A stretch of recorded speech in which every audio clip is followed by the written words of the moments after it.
नमस्कार. आवाज मीडियाच्या सुपरफास्ट बातम्यांमध्ये आपलं स्वागत. मी सीमा काळे. नमस्कार, मी सुनीता शिंदे. आज आपण पाहणार आहोत सांगलीसह इतर राज्यातील ठळक घडामोडी.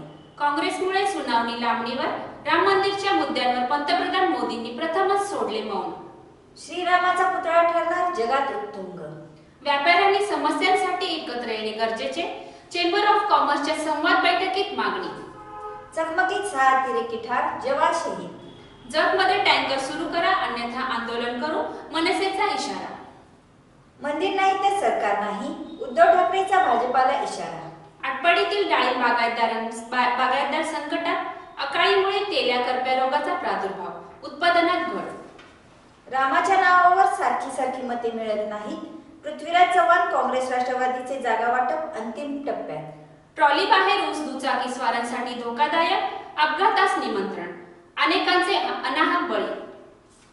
शाळांमध्ये सुविधांसाठी अर्थसंकल्पात तरतूद. औदुंबरमधील डोहात मासेमारीला विरोध. नमस्कार. उद्या भेटू याच वेळी. नमस्कार.